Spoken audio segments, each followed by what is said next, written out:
Ahora vamos a resolver un problema usando razones trigonométricas, ¿va? Entonces, el problema dice así.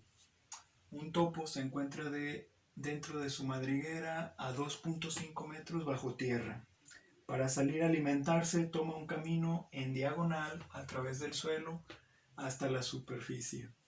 Y pregunta cuál es el ángulo de elevación en grados del ascenso del topo. Aquí tenemos un dibujo que representa el problema.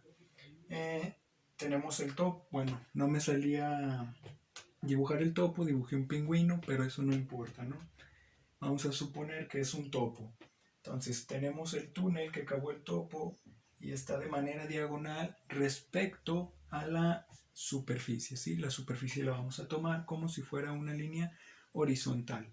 Entonces, analizando el dibujo, vemos que el topo se encuentra a una profundidad de manera vertical de 2.5 metros y el túnel mide 8 metros de largo. Si nosotros trazamos respecto a la horizontal una línea paralela donde se encuentra el topo a 2.5 metros de la superficie, se forman dos líneas paralelas cortadas por una transversal. La transversal sería el túnel que cavó el topo, ¿no?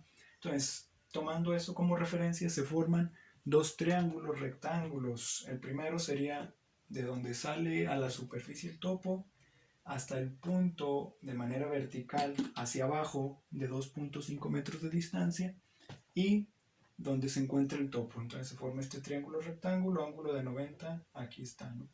Y el otro triángulo que se forma es acá arriba, se forma de donde sale el topo a la superficie, donde se encuentra el topo, y de manera vertical al punto que está encima del topo a 2.5 metros de distancia en la superficie.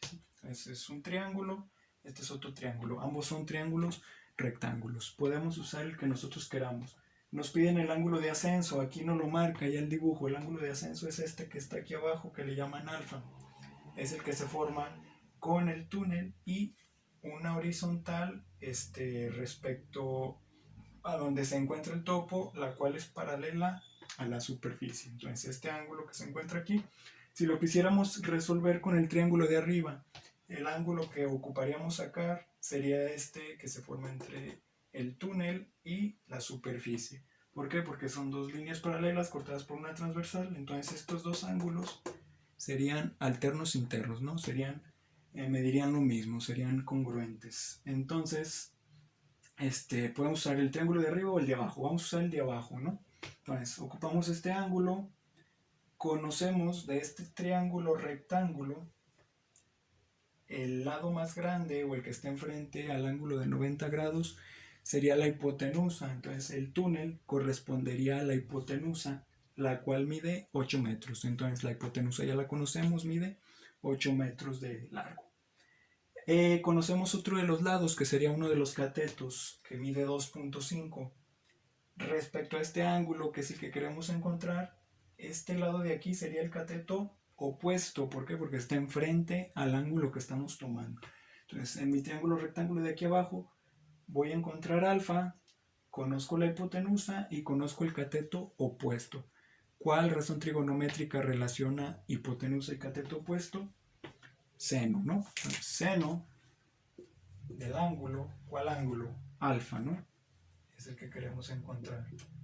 La fórmula del seno es cateto opuesto entre hipotenusa. El cateto opuesto es este de aquí, que sería la altura, ¿no? Por así decirlo, del triángulo, lo que está bajo tierra el topo. Mide 2.5 metros entre la hipotenusa. La hipotenusa es lo que mide el túnel. El túnel mide 8 metros. Entonces tenemos una ecuación con una variable. ¿Cuál es la variable? El ángulo, ¿no? Vamos a despejarla para poder obtener el valor.